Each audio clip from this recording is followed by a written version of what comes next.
British Bharat में सामाजिक धार्मिक सुधार आंदोलन। तो पहले इसका भूमिका जान लेते हैं।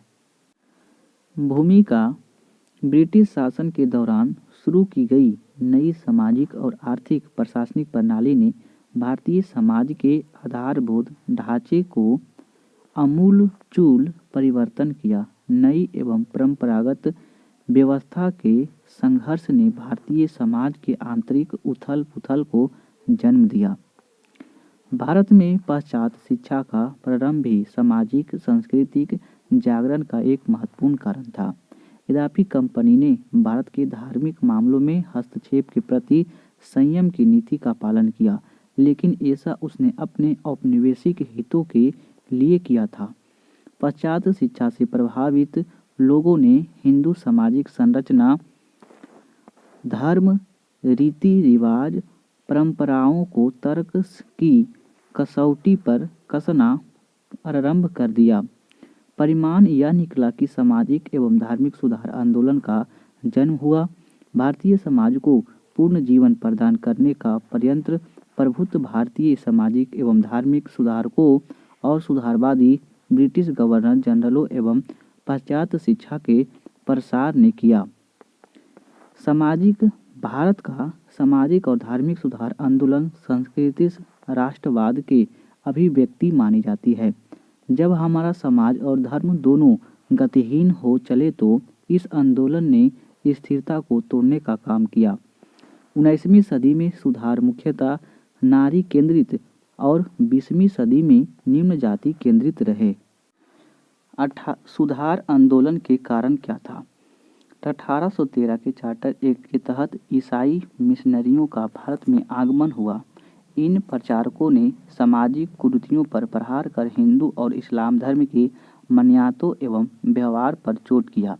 इसके पीछे निहित कारणों ने भारतीय समाज का आधुनिकीकरण का कारण नहीं वरन ब्रिटिश निर्माता वस्तुओं के लिए खरीदार तैयार करना तथा उपयोगितावादी विचारधारा का प्रयोग कर भारतीय सभ्यता एवं संस्कृति के प्रति निकृष्टता का भाव पैदा करना था। प्रतिक्रिया स्वरूप अपने धर्म की रक्षा एवं सामाजिक बुराइयों को दूर करने हेतु अनेक सामाजिक धार्मिक आंदोलन हुआ। वैदिक विकास अनुकूल परिस्थितियों से आधुनिक चेतना के साथ समाज का शिक्षित वर्ग सामने आया, जिन्होंने धार्मिक सामाजिक अंडवरों के प्रति सुधारवादी रवैया अपनाया और उन्हें समाजशास्त्री संदर्भ में उपयोगी और युक्ति संगत बनाने का प्रयास प्रारंभ किया। इस आंदोलन को नेतृत्व देने का कुछ संगठनों और व्यक्तियों का महत्वपूर्ण योगदान था, जैसे हिंदू धर्म से संबंधित सुधारक संस्थाएं, जैसे ब्रह्म समाज। बंगाल में प्रारंभ हुआ समाज सुधार आंदोलन के नेतृत्व राजा राम मोहन राय ने किया। इन्हें भारत में नवजागरण का अग्रदूत और सुधार आंदोलन का प्रवर्तक और आधुनिक भारत का पिता और नवप्रभात का तारा एवं भारतीय पत्रिका का जनक कहा जाता है। राजा राम मोहन राय प्राच्य और पाश्चात्य चेतना के मिले जुले रूप से प्रतिनिधि थे। 1828 में राजा राम मोहन राय ने ब्रह्म समाज की स्थापना कलकत्ता में की, जिसे बाद में ब्रह्म समाज कहा गया। ब्रह्म समाज के मुख्य उद्देश्य हिंदू धर्म में सुधार लाना और सभी धर्मों को इच्छाइयों के अपनाना था। मूर्ति पूजा का विरोध और एक ब्रह्म की पूजा का उद्देश्य देना आदि थे। उन्होंने एकेश्वरवाद का समर्थन कर धर्म की आपसी एकता पर जोर दिया। ब्रह्म समाज के सिद्धांत और दृष्टिकोण के मुख्य आधार थे मानव विवेक यानी तर्क शक्ति, वेद और उपनिषद। राजा राम मोहन राय धार्मिक, दार्शनिक और सामाजिक दृष्टिकोण में इस्लाम के एकेश्वरवाद, सूफी मत के रहस्यवाद, ईसाई धर्म की आचार शास्त्रीय नीतिपरक शिक्षा और पश्चिमी के आधुनिक देशों के उदारवादी और बुद्धिवादी सिद्धांतों के समर्थक थे। सामाजिक क्षेत्र में राजा राम मोहन राय ने हिंदू समाज की कुरीतियाँ और सती प्रथा और बहु पत्नी प्रथा और वेश्यागमन, जातिवाद, बाल विवाह आदि के घेर विरोधी थे। विधवा पुनर्विवाह का इन्होंने समर्थन किया। धार्मिक क्षेत्र में उन्होंने मूर्ति पूजा को आलोचना करते हुए अपने पक्ष को वेदोक्तियों के माध्यम से सिद्ध करने का प्रयास किया। इन्होंने कर्म कांड के विरोध किया तथा धार्मिक ग्रंथों की व्याख्या के लिए पुरोहित वर्ग की अस्वीकार किया। उन्होंने यह भी कहा कि अगर धर्म सामाजिक सुधार की अनुमति नहीं देते तो उसके बदले दिया जाना चाहिए। एकेश्वरवादी मत के प्रचार हेतु उन्होंने 1815 में आत्मीय सभा का गठन किया गया। 1822 में फारसी भाषा में उन्होंने मिरात-उल अखबार यानी मिरातुल अखबार का प्रकाशन किया। कलकत्ता यूनिटेरियन कमेटी का गठन 1823 में राजा राम मोहन राय और द्वारकानाथ टैगोर और विलियम एडम द्वारा किया गया। 1821 में बांग्ला भाषा में सवाद कौमुदी का भी प्रकाशन किया गया, जो सती प्रथा के विरोध के लिए इन्होंने अपनी एक पत्रिका का उपयोग भी किया। राजा राम मोहन राय ने डच और घांडी साज डेविस हेयर के सहयोग से 1817 में कलकत्ता में हिंदू कॉलेज की स्थापना की। 1825 में उन्होंने कलकत्ता में वेदांत कॉलेज की भी स्थापना की। उल्लेखनीय है कि राजा राम मोहन राय ने 1826 में जूरी अधिनियम का घोर विरोध किया था। राजा राम मोहन राय ने फारसी भाषा में तोहफात उल मुवाहिदीन यानी एकेश्वरवादियों का उपहार का प्रकाशन किया, जिसमें उन्होंने एकेश्वरवाद के पक्ष में विवेकपूर्ण तर्क दिए हैं। मुगल बादशाह अकबर द्वितीय ने राजा राम मोहन राय को राजा की उपाधि प्रदान की थी। राजा मोहन राय की मृत्यु 1833 में ब्रिटेन के ब्रिस्टल में हो गई। राजा राम मोहन राय के पश्चात देवेंद्रनाथ टैगोर ने ब्रह्म समाज को कुशल नेतृत्व प्रदान किया। 1839 में उन्होंने तत्वबोधिनी सभा की स्थापना की। तत्वबोधिनी सभा में तत्वबोधिनी पत्रिका के माध्यम से भारत के अतीत के सुव्यवस्थित अध्ययन को प्रोत्साहित किया। ब्रह्म समाज की शाखाएं संयुक्त प्रांत पंजाब, मद्रास में खोली गई। ब्रह्म समाज के विचारों को लेकर 1865 में केशव चंद्र सेन और देवेंद्रनाथ टैगोर के बीच विवाद हुआ, जिसके कारण केशव चंद्र सेन ने मूल ब्रह्म समाज से अलग हो गए और 1866 में आदि ब्रह्म समाज की स्थापना की। यही बाद में भारतीय ब्रह्म समाज कहलाया। 1868 में केशव चंद्र सेन ने टेबरेनेकल ऑफ न्यू डिस्पेंसन नामक संघ की स्थापना की। 1870 में उन्होंने हिंदू पुनरुद्धार के प्रवक्ता के रूप में इंग्लैंड की यात्रा की। वहां से लौटने के उपरांत उन्होंने इंडियन रिफॉर्म एसोसिएशन नामक संस्था का गठन किया। आचार्य सेन ने स्त्रियों को उदार और स्त्री शिक्षा आदि सामाजिक कार्यों के लिए योगदान दिया। 1872 में आचार्य केशव चंद्र सेन ने सरकार को ब्रह्म अधिनियम को कानूनी दर्जा दिलवाने हेतु तैयार कर लिया। 1872 में ब्रह्म विवाह अधिनियम पास किया गया, जिसमें 14 वर्ष से कम आयु की बालिकाओं तथा 18 वर्ष से कम आयु के बालकों का विवाह वर्जित कर दिया गया। ब्रह्म समाज के द्वितीय विभाजन यह 1878 में केशव चंद्र सेन के कारण हुआ। आचार्य केशव चंद्र सेन ने ब्रह्म विवाह अधिनियम 1872 का उल्लंघन करते हुए अपनी अल्पवायु पुत्री का विवाह कुची बिहार के राजा से कर दिया, जो ब्रह्म समाज के द्वितीय विघटन का कारण बना। 1878 में ब्रह्म समाज के अलग हुए गुट शिवनाथ शास्त्री, आनंद मोहन बोस और द्वारकानाथ गांगुली ने साधारण ब्रह्म समाज की स्थापना की, जिनका उद्देश्य था जाति प्रथा, मूर्ति पूजा का विरोध और नारी मुक्ति आदि का समर्थन करना। प्रार्थना समाज महाराष्ट्र में 1867 में प्रार्थना समाज की स्थापना हुई। इस संगठन का उद्देश्य हिंदू धर्म तथा समाज में सुधार लाना था।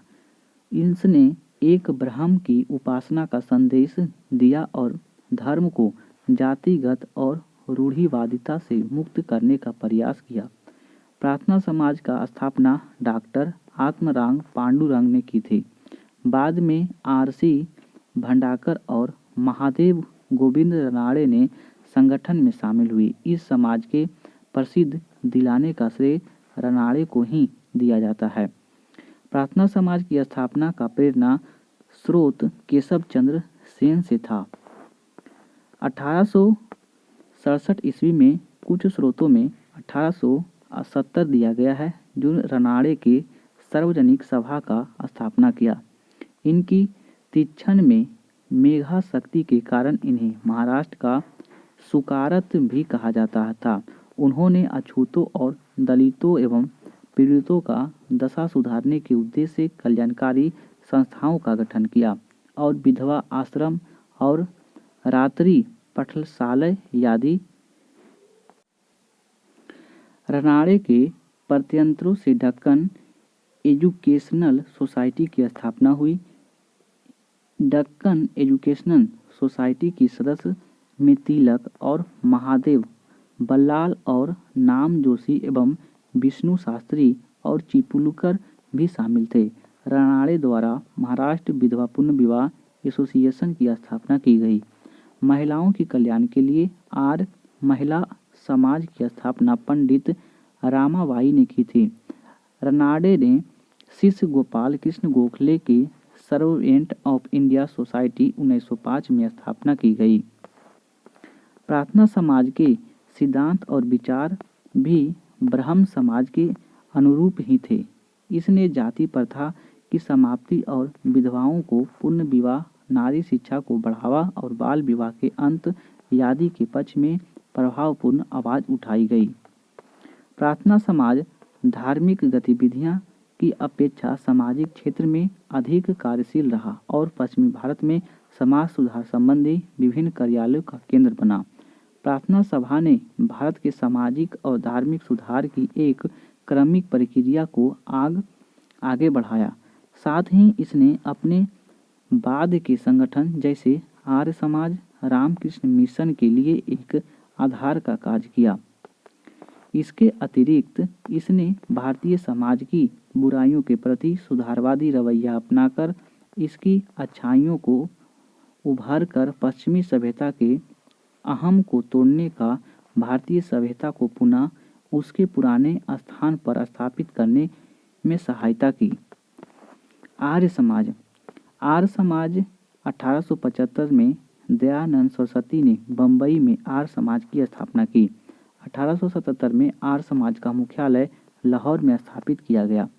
आर्य समाज की स्थापना का मुख्य उद्देश्य हिंदू धर्म में व्याप्त दोषों को उजागर कर उसे दूर करना था। वैदिक धर्म को पुनः शुद्ध रूप से स्थापित करना था। भारत को सामाजिक, धार्मिक, राजनीतिक रूप से एक सूत्र में बांधना था। दयानंद सरस्वती ने वेदों की ओर लौटो का नारा देते हुए वेदों को भारत का आधार स्तंभ बताया है। उनका विश्वास था कि हिंदू धर्म और वेद जिन पर भारत का पुरातन साम्राज्य टिका है वे शाश्वत, अपरिवर्तनशील और धर्मातीत जैसे दैवीय हैं। दयानंद ने पुराणों जैसे हिंदू धर्म ग्रंथों की परिमाणिकता को अस्वीकार किया और वर्ण व्यवस्था के स्थान पर उन्होंने कर्म के आधार पर समर्थन दिया। सामाजिक एवं शैक्षिक मामलों में स्त्री पुरुष के समान अधिकारों का वकालत भी की। आर्य समितियां ने छुआछूत, जाति भेद, बाल विवाह का विरोध किया तथा कुछ शर्तों ने साथ विधवा पुनर्विवाह की अनुमति और अंतर जातीय विवाह का समर्थन भी किया। आर्य समाज द्वारा चलाया गया शुद्धि आंदोलन काफी विवादास्पद रहा। इसके अंतर्गत किसी कारणवश अन्य धर्म अपनाने वाले हिंदुओं को पुनः हिंदू धर्म में वापसी के लिए प्रोत्साहित किया गया। स्वदेशी और हिंदी समर्थन करने वाले प्रथम संगठन था। इनका मानना था कि भारत भारतीयों के लिए है। दयानंद सरस्वती गो रक्षा आंदोलन चलाया और गायों की रक्षा हेतु गो समिति की भी स्थापना की। दयानंद सरस्वती ऐसे प्रथम समाज सुधारक थे जिन्होंने शूद्रों एवं स्त्री का वेद पढ़ने, उच्च शिक्षा प्राप्त करने और यज्ञों पवित्र धारण करने के पक्ष में आंदोलन चलाया था। 1863 ईस्वी में उन्होंने ब्रह्म अखबारों और झूठे धर्मों का खंडन करते हुए पाखंड और खंडनी पताका लहराया। दयानंद सरस्वती के विचार उनकी प्रसिद्ध पुस्तक सत्यार्थ प्रकाश में वर्णित है। दयानंद सरस्वती ने सर्वप्रथम स्वराज शब्द का प्रयोग किया तथा हिंदी भाषा को स्वराष्ट्र के रूप में स्वीकार किया। बाल गंगाधर तिलक और लाला लाजपत राय और गोपाल कृष्ण गोखले, जिन्होंने हमारे राष्ट्रीय आंदोलन का नेतृत्व किया, आर्य समाज से प्रभावित थे। राजनीति के क्षेत्र में उनका मत था कि बुरे से बुरा देसी राज, अच्छे से अच्छे विदेशी राज अच्छा है। वैलेंटाइन सिरोल यानी चिरोल ने इन संगठन आर्य समाज को भारतीय अशांति का जन्मदाता कहा है। दयानंद सरस्वती के सहयोगी लाल हंसराज ने 1886 में दयानंद इंग्लो वैदिक स्कूल लाहौर में तथा स्वामी श्रद्धानंद ने 1902 में हरिद्वार के निकट कागड़ी नामक स्थान पर गुरुकुल कागड़ी विश्वविद्यालय की स्थापना की गई है।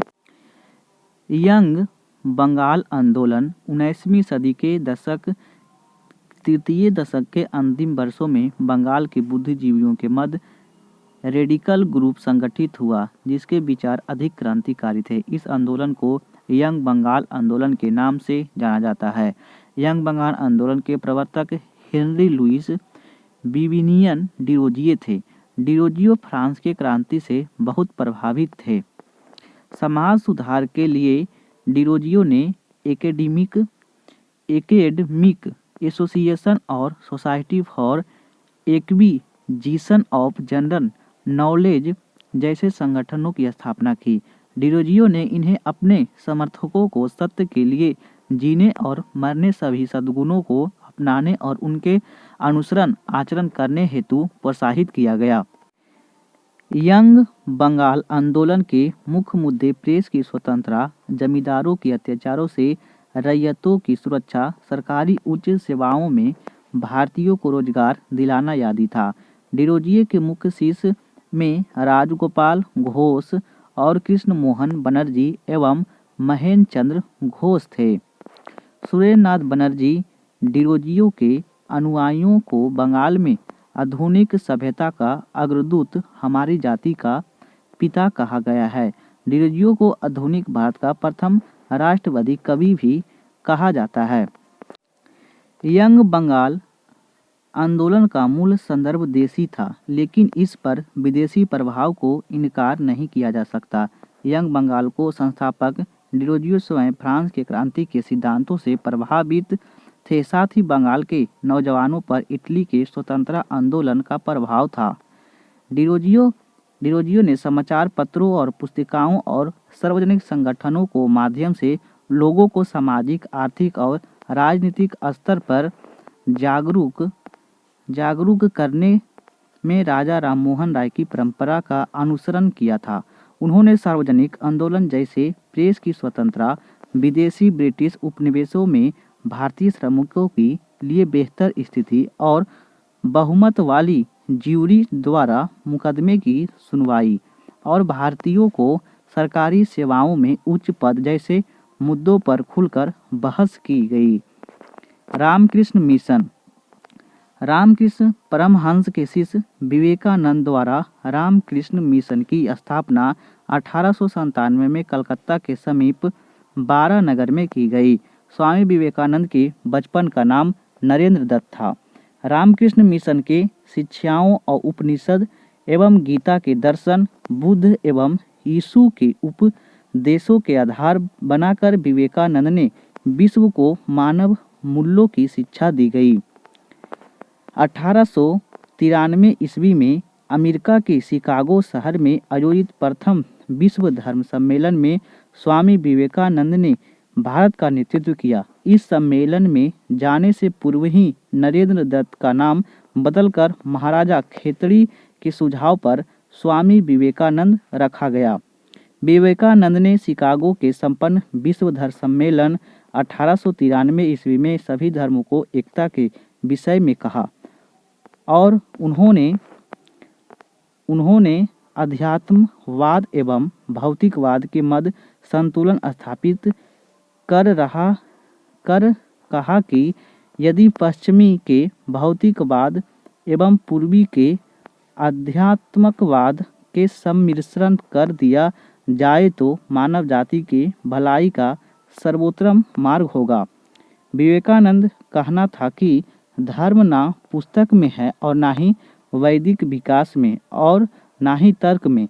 तर्क, सिद्धांत, पुस्तकें और धार्मिक क्रियाएं यदि केवल धर्म के सहायक है और धर्म आत्मा ज्ञान में है, वे जातिवाद, छुआछूत और विषमता को राष्ट्र की दुर्बलता का कारक मानते थे। उन्होंने युवा पीढ़ी से अपील की कि वे प्राचीन सभ्यता पर गर्व करें, अपनी संस्कृति को मानव जाति के कल्याण अर्थ हेतु समर्पित करें। और विवेकानंद ने कहा कि जब तक करोड़ों व्यक्ति भूखे और अज्ञानी, तब तक मैं उस प्रत्येक व्यक्ति को देशद्रोही मानता हूँ जो उन्हीं के खर्चों पर शिक्षा ग्रहण करता है परंतु उनकी परवाह बिल्कुल नहीं करता है। स्वामी जी ने 19वीं सदी के नव हिंदू जागरण का संस्थापक भी कहा जाता है। सुभाष चंद्र बोस ने इसे स्वामी विवेकानंद को आधुनिक राष्ट्रीय आंदोलन का अत्याधुनिक पिता कहा है। स्वामी विवेकानंद ने प्रभुत्व भारत, अंग्रेजी और उद्बोधन बंगाली नामक पत्रिकाओं का प्रकाशन किया। राजयोग और ज्ञान योग, कर्म योग और वेदांत फिलॉसफी उनकी प्रसिद्ध पुस्तक है। विवेकानंद से प्रभावित होकर एक विदेशी महिला उनके साथ भारत आई जो सिस्टर निवेदिता यानी मार्गरेट नोबल के नाम से जानी जाती है। रामकृष्ण परमहंस ने चिंतन, संन्यास, भक्ति के परंपरागत तरीकों से धार्मिक मुक्ति प्राप्त करके प्रत्यंत किया। उन्होंने इस बात पर जोर दिया कि इन मार्गों से सर्वश्रेष्ठ मार्ग मानव सेवा है। मानव सेवा ही ईश्वर की सच्ची सेवा है। और थियोसॉफिकल सोसाइटी की स्थापना 1875 ईस्वी में न्यूयॉर्क के मैडम हेलेना पेटोवान ब्लंस्कावी तथा कर्नल हेनरी अस्टली ऑलकॉट ने की थी। भारत में 1882 में थियोसॉफिकल सोसाइटी का अंडयार यानी मद्रास के अंतर्राष्ट्रीय कार्यालय में खोला गया। 1889 ईस्वी में एनी बेसेंट सोसाइटी की इंग्लैंड में सदस्य बनी। वह 1893 में भारत आई सोसाइटी का कार्यभार अपने हाथ में ले ली। भारतीयों में राष्ट्रीय चेतना जागृत करने में इनका अद्भुत योगदान रहा। थियोसॉफी यानी ब्रह्म विद्या हिंदू धर्म के आध्यात्मिक दर्शन और उसके धर्म सिद्धांत तथा आत्मा के पुनर्जन्म सिद्धांत का समर्थन करती है।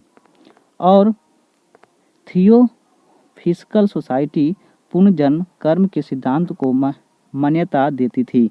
इस संस्था ने बाल विवाह, जातिवाद का विरोध तथा विधवाओं को दशा सुधारने का प्रयास किया गया। भारत में शिक्षा के क्षेत्र में विकास के लिए एनी बेसेंट 1898 में सेंट्रल हिंदू कॉलेज की स्थापना की और 1916 में मदन मोहन मालवीय जी के प्रयासों से बनारस हिंदू विश्वविद्यालय बना। एनी बेसेंट ने आयरलैंड के होम रूल के नमूने पर भारत में होम रूल लिंग आंदोलन का नेतृत्व किया और 1917 में कांग्रेस की स्थापना प्रथम महिला अध्यक्ष बनी। मुस्लिम धर्म सुधार आंदोलन हिंदुओं को धार्मिक और सामाजिक सुधार आंदोलन के समान ही भारतीय मुसलमानों में भी अनेक प्रकार के सुधार आंदोलन हुए। हालांकि मुसलमानों में नव जागरण हिंदुओं की अपेक्षा धीरे धीरे आया।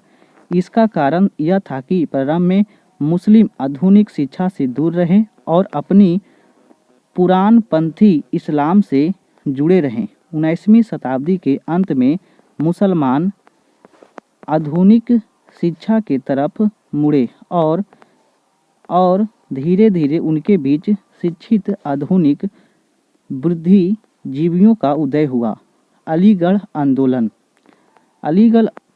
अलीगढ़ आंदोलन का प्रवर्तक सर सैयद अहमद खान ने किया तथा इस्लाम को व्याप्त सामाजिक कुरीतियों और परिमुर्दी प्रथा, दास प्रथा इत्यादि के विरुद्ध आवाज़ उठाई। यह अंग्रेजी शिक्षा एवं ब्रिटिश सरकार के साथ सहयोग के पक्ष में सबसे असरदार आंदोलन रहा। 1864 में कलकत्ता में सर सैयद अहमद खान द्वारा साइंटिफिक सोसाइटी की स्थापना की गई। इस सोसाइटी ने कुछ प्रतिष्ठान अंग्रेजी पुस्तक का हिंदी और उर्दू में अनुवाद करना प्रारंभ किया, जिससे मुस्लिम समाज पाश्चात्य संस्कृति और विचारों से परिचित हुआ। ब्रिटिश सरकार से संबंध सुधारना एवं मुसलमानों से आधुनिक शिक्षा का प्रचार कराना सर सैयद अहमद खान का मुख्य उद्देश्य था। इस दिशा में उन्होंने 1875 में मोमहडन एंग्लो ओरिएंटल स्कूल की स्थापना अलीगढ़ में की गई, जो कि 1920 में अलीगढ़ मुस्लिम विश्वविद्यालय में परिवर्तित हो गया। सर सैयद अहमद खां बनारस के राजा शिव प्रसाद सिंह सितारे हिंद ने कांग्रेस की स्थापना के विरोध में यूनाइटेड इंडियन पैट्रियोटिक एसोसिएशन की स्थापना की। अलीगढ़ आंदोलन में उनके सहयोगी चिराग अली और अल्ताफ हुसैन हाली नजीर अहमद, मौलाना शिवाली नोमानी आदि थे। सर सैयद अहमद की मुख्य पत्रिका तहजीब उल अखलाक सभ्यता का नैतिकता थी। इनका एक महत्वपूर्ण कार्य कुरान पर टीका लिखना भी था। इनका मानना था कि हिंदू और मुसलमान दो आंखें हैं। इस आंदोलन के समर्थकों को विचारधारा कुरान के उदार व्याख्या पर आधारित थी। उन्होंने मुस्लिम समाज में आधुनिक एवं उदार संस्कृति को प्रोत्साहित करने का प्रयास किया। अलीगढ़ आंदोलन का उद्देश्य इस्लामी समाज का आधुनिकीकरण करना था। इस प्रकार अलीगढ़ आंदोलन तत्कालीन समय में मुस्लिम संस्कृति एवं धार्मिक गतिविधियों का केंद्र बन गया। अहमदिया आंदोलन यह 19वीं शताब्दी में मिर्जा गुलाम अहमद द्वारा प्रारंभ किया गया। इसकी शुरुआत पंजाब के गुरदासपुर जिले में कदियान नामक स्थान से की गई, इसीलिए इसे कदियानी आंदोलन भी कहा जाता है।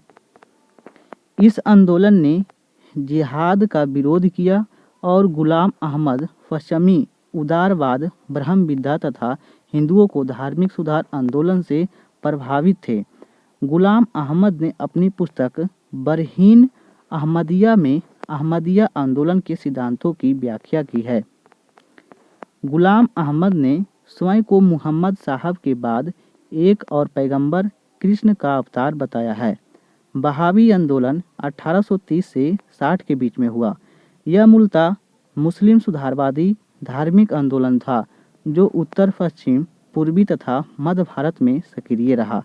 हजरत मोहम्मद साहब ने इस्लाम को पुनः स्थापित करना इसका मुख्य उद्देश्य था। भारत में इस आंदोलन का लोकप्रियता सैयद अहमद राय बरेलवी के कारण मिली, जो अरब में अब्दुल वहाब व दिल्ली के संत शाह वली उल्लाह से प्रभावित थे। चूँकि इसका उद्देश्य देश को दर उल हब यानी कफीरों का देश से दर उल इस्लाम में बदलना था, इसीलिए प्रारंभ में पंजाब में सिखों के विरुद्ध जिहाद की घोषणा की गई। बाद में अंग्रेजों द्वारा सिख राज की समाप्त करने पर आंदोलन अंग्रेज विरोधी हो गया। पटना में इस आंदोलन का मुख्य शक्ति केंद्र था। बहावी आंदोलन अपने सांप्रदायिक छवि के कारण कभी भी राष्ट्रीय आंदोलन का स्वरूप धारण नहीं कर सका। देवबंद आंदोलन। देवबंद आंदोलन यह मुहम्मद कासिम नैनीताबी तथा रशीद अहमद गंगोही ने 1866 में देवबंद यानी सहारनपुर उत्तर प्रदेश में इस्लामी मदरसे की स्थापना की। यह एक पूर्ण उद्धार आंदोलन था जिसके दो मुख्य उद्देश्य थे: मुसलमानों को कुरान तथा हदीस की शुद्ध शिक्षा का प्रसार करना और विदेशी शासकों के विरुद्ध जिहाद की भावना को जीवित रखना। देवबंद आंदोलन अलीगढ़ आंदोलन के विपरीत विचारधारा का था। देवबंद स्कूल अंग्रेजी शिक्षा एवं पाश्चात्य संस्कृति का पूर्ण विरोधी था। इसने अलीगढ़ आंदोलन का पुरजोर विरोध किया। इसने सर सैयद अहमद खां के इंडियन पैट्रियोटिक एसोसिएशन के विरुद्ध फतवा जारी कर दिया था। इस आंदोलन के द्वारा कांग्रेस की स्थापना का समर्थन किया गया। दलित सुधार आंदोलन जैसे सत्यशोधक समाज सुधार। ज्योतिराव गोविंदराव फूले यानी ज्योतिबा फूले ने निम्न जातियों के कल्याण के लिए 1873 में सत्यशोधक समाज की स्थापना की गई।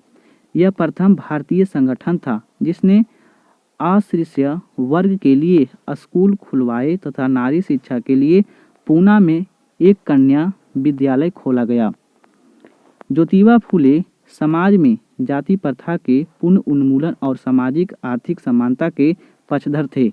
ज्योतिबा ने अपने भारतीय राष्ट्रीय कांग्रेस के नेताओं की कमजोर वर्ग लोगों को हितों की अनदेखी करने के लिए आलोचना की है। ज्योतिबा फूले ने अपनी पुस्तक गुलामगिरी में निम्न जातियों को पाखंडी ब्राह्मणों एवं उनके अवसरवादी धर्म ग्रंथों से सुरक्षा दिलवाने की आवश्यकता पर जोर दिया है। आत्म सम्मान आंदोलन। आत्म सम्मान आंदोलन 1920 के दशक में रामास्वामी नयंकर उर्फ पेरियार ने इस आंदोलन को शुरू किया। आत्म सम्मान आंदोलन में ब्राह्मणों की सर्वोच्चता को चुनौती दी गई तथा लोगों से ब्राह्मणवाद का विरोध करने के लिए आगे आने को कहा गया। ब्राह्मणों की सहायता के बिना विवाह, मंदिरों में जबरन प्रवेश तथा मनु स्मृति को जलाने आदि के लिए आंदोलन किए गए। पेरियार द्वारा तमिल भाषा में रामायण की रचना की जिसमें सच्ची रामायण कहा गया है। डॉक्टर भीमराव अंबेडकर। डॉक्टर भीमराव अंबेडकर का जन्म 1891 में मध्य भारत के महू जिले में एक अस्पृश्य जाति महर में हुआ था। 1924 में बहिष्कृत हितकारिणी सभा का निर्माण किया जिसका उद्देश्य अस्पृश्य लोगों की भौतिक एवं नैतिक उन्नति करना था। 1930 में अंबेडकर ने राष्ट्रीय राजनीति में प्रवेश लिया और उन्होंने अछूतों के लिए अलग मताधिकार मांगा। उनके लंदन में हुई 3 गोलमेज सम्मेलन 1930 से 32 में अछूतों को प्रतिनिधि के रूप में बुलाया गया। उन्होंने द्वितीय गोलमेज सम्मेलन में निम्न जातियों के लिए पृथक निर्वाचन प्रणाली की बात की जिसे मान लिया गया तथा ब्रिटिश प्रधानमंत्री सांप्रदायिक निर्णय दिया गया तथा इससे दुखी होकर गांधी जी ने आमरण अनशन आरंभ किया। अंत में 1932 में पूना समझौता के साथ उपवास समाप्त किया गया और 1942 में all India dependence class federation की स्थापना की। संविधान सभा का प्रारूप समिति के अध्यक्ष बने और बाद में बौद्ध धर्म स्वीकार कर लिया। बायकोम सत्याग्रह। बायकोम सत्याग्रह एक प्रकार का गांधीवादी आंदोलन था। यह आंदोलन ब्राह्मणवाद के विरुद्ध तथा मंदिर में प्रवेश को लेकर चलाया गया था। यह झाझवा वर्ग के उत्थान की बात करता है। 19वीं सदी के अंत तक केरल में नारायण गुरु, एन कुमरान और टी माघवन जैसे बुद्धिजीवों ने छुआछूत के खिलाफ आवाज़ उठाई और श्रीनारायण धर्म और परिपालन योगम संगठन की श्रीनारायण गुरु के नेतृत्व में मंदिर के निम्न वर्ग में प्रवेश का समर्थन किया। मंदिरों में निम्न वर्ग के प्रवेश को लेकर सर्वनों के संगठन नैयर सर्विस सोसाइटी, नैयर समाज और केरल हिंदू सभा ने आंदोलन का समर्थन किया। नंबूदरियों ने उच्च ब्राह्मण के संगठन योगक्षेम सभा ने भी इस आंदोलन का समर्थन दिया। मार्च 1925 में गांधी जी के मध्यस्थता में सरवनकोर में महारानी से मंदिर में प्रवेश के बारे में आंदोलनकारियों से समझौता हुआ। सती प्रथा लॉर्ड विलियम बेंटिंक के समय 1829 में सती प्रथा को प्रतिबंधित कर दिया गया। प्रारंभ में इसे बंगाल में लागू किया गया था। इस अधिनियम को पारित करने में राजा राममोहन राय की महत्वपूर्ण भूमिका रही है। पारसी धर्म आंदोलन पुनः प्राचीन शुद्धता को प्राप्त करने के उद्देश्य से 19वीं सदी के आरंभ में मुंबई से पारसी धर्म सुधार आंदोलन शुरू किया गया। 1851 में नौरोजी फरदोंजी, दादा भाई नौरोजी और एस बंगाली R.K. कामा के सहयोग से रहनुमाई महजाद स्थान सभा गठित की गई तथा सभा के संदेश को पारसी समाज तक पहुंचाने के उद्देश्य से एक पत्रिका शस्त्र गिरफ्तार चलाई गई। यह आंदोलन जितना अधिक सचेत पारसी धर्म में फैली रूढ़िवादिता से उतना ही अधिक जागरूक समाज में महिलाओं की स्थिति को लेकर भी था। महिलाओं की स्थिति को सुधारने के उद्देश्य से स्त्री शिक्षा पर बल दिया गया। पर्दा प्रथा समाप्त कर दी गई। विवाह की आयु बढ़ा दी गया। यह सुधार आंदोलन अत्यधिक प्रभावशाली रहा। कालांतर में पारसी समुदाय भारतीय समाज के सबसे अधिक समृद्ध और आधुनिक वर्ग में परिणत हो गया। पारसी धर्म में मनुष्य के सब के अयशिष्ट विशेष प्रकार से की जाती है।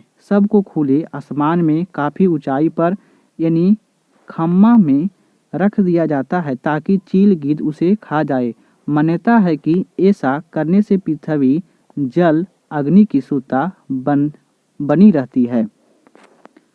सिख धर्म सुधार आंदोलन। पश्चिमी तर्कसंगत विचारों का प्रभाव सिख अनुयायियों पर भी पड़ा। इसके पूर्व में सिख धर्म में सुधार हेतु बाबा दयाल दास द्वारा निरंकारी आंदोलन चलाया गया। बाबा राम सिंह द्वारा नामधारी आंदोलन चलाया गया। 1870 में अमृतसर में सी सभा का आंदोलन शुरू हुआ। सी सभा द्वारा अमृतसर के खालसा कॉलेज की स्थापना में सहायता की गई और बहुत से गुरुद्वारे और विश्वविद्यालय स्थापित किए गए।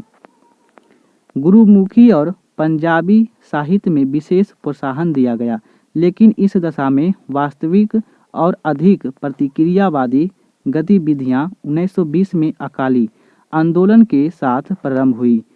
अकालियों का मुख्य उद्देश्य गुरुद्वारों का प्रबंधन सुधारना था। गुरुद्वारों में कार्यरत महंतों के पास अकूत मात्रा में धन और जमीन भक्तों से प्राप्त होती थी। महंत इस संपत्ति का प्रयोग निजी स्वार्थों की पूर्ति में करते थे। अकालियों के नेतृत्व में 1921 में सिख जनता ने इसका विरोध किया और महंतों के विरुद्ध अहिंसात्मक असहयोग सत्याग्रह आंदोलन शुरू हुआ। बाध्य होकर सरकार को 1922 में सिख गुरुद्वार अधिनियम पास करना पड़ा। इसी अधिनियम में 1925 में कुछ संशोधन किए गए। इस अधिनियम की सहायता और कभी कभी सीधे कार्यवाही द्वारा गुरुद्वारों से भ्रष्ट महंतों को निकाल दिया गया।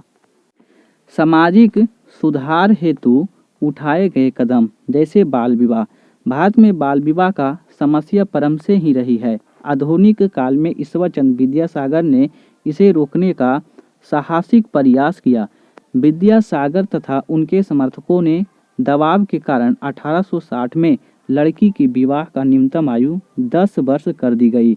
इससे कम आयु में विवाह को अपराध घोषित कर दिया गया।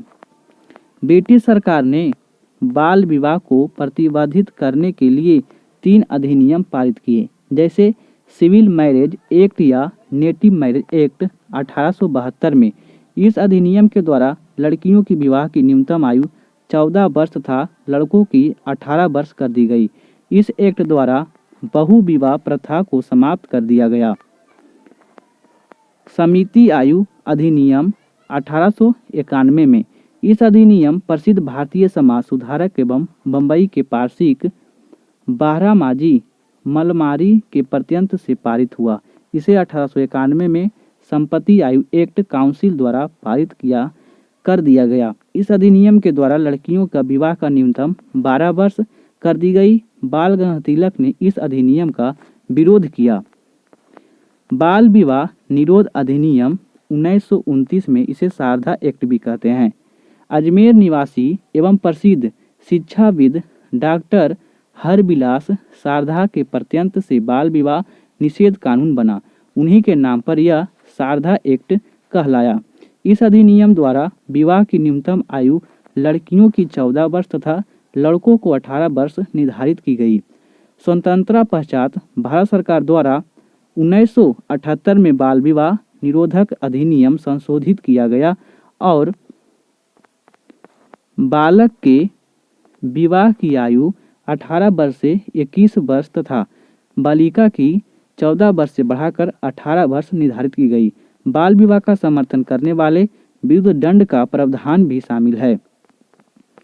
विधवा पुनः विवाह आंदोलन। महाराष्ट्र में विधवा पुनः विवाह आंदोलन का नेतृत्व विष्णु परशुराम पंडित द्वारा किया गया। उन्होंने वर्ष 1850 में विडो रेमेरीज सोसाइटी की स्थापना की। 1856 का विधवा पुनः विवाह अधिनियम। 1856 में विधवा पुनः विवाह अधिनियम लॉर्ड कैनिंग के समय में 1856 में पारित हुआ। इसे पारित करवाने में ईश्वरचंद विद्यासागर की मुख्य भूमिका रही। इस अधिनियम के तहत विधवाओं को पुनः विवाह का कानूनी मान्यता प्रदान कर दी गई। ठगी प्रथा। लॉर्ड विलियम बेंटिंक ने ठगी प्रथा का उन्मूलन किया। इसके लिए उन्होंने एक अधिकारी कर्नल अस्लीमैन की नियुक्ति की। 1837 में अब ठगों का दमन कर दिया गया। शिशुवध यह सामान्यतः राजपूतों में प्रचलित था, जो कन्याओं के जन्म लेते ही उन्हें मार देते थे। गवर्नर जनरल जॉन शोर के समय 1795 में तथा बिलेजली के समय 1804 में नियम 3 शिशुवध को साधारण हत्या के रूप में माने जाने लगा। इस प्रकार शिशुवध धीरे धीरे समाप्त हो गया। नरबलि प्रथा। नरबलि प्रथा, इस प्रथा को समाप्त करने का श्रेय हार्डिंग प्रथम को जाता है। इसके लिए उन्होंने कैंपबेल की नियुक्ति की और 1844 से 45 तक यह प्रथा समाप्त हो गई। नरबलि प्रथा मुख्यतः खोड़ जनजाति में प्रचलित थी। दास प्रथा। गवर्नर जनरल लॉर्ड एलनबरो 1843 में भारत में दास प्रथा को प्रतिबंधित कर दिया और धातत्व है कि मध्यकाल में फिरोज शाह तुगलक और अकबर ने दासों को व्यापार पर प्रतिबंध लगा दिया था। 1833 के अधिनियम में निर्देश था कि दास प्रथा को समाप्त कर दिया जाए। निम्न वाक्यों पर विचार कीजिए। विचार करें कि 19वीं सदी में सामाजिक धार्मिक आंदोलन के कारण भारत का आधुनिकीकरण हुआ। सामाजिक धार्मिक आंदोलन का मूल में वृद्धिवाद, वैज्ञानिक दृष्टिकोण तथा अन्य ऐसे विचार थे जो आधुनिकता के आधार पर माने जाते हैं। तो ए और आर दोनों सही है और ए का सही व्याख्या आर है। 19वीं शताब्दी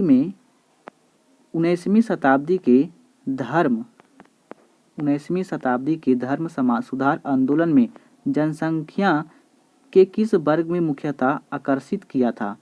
तो यह किया गया था बुद्धिजीवी और नागरीय उच्च जातियां एवं उदार रजवाड़े के द्वारा। निम्न में से किस भारतीय पुनर्जागरण का पिता कहा जाता है? तो यह कहा जाता है राजा राम मोहन राय को। ब्राह्म समाज के संस्थापक कौन थे? तो ब्राह्म समाज के संस्थापक यह थे राजा राम मोहन राय। ब्राह्म समाज के बारे में निम्नलिखित कौन सा कथन सत्य है?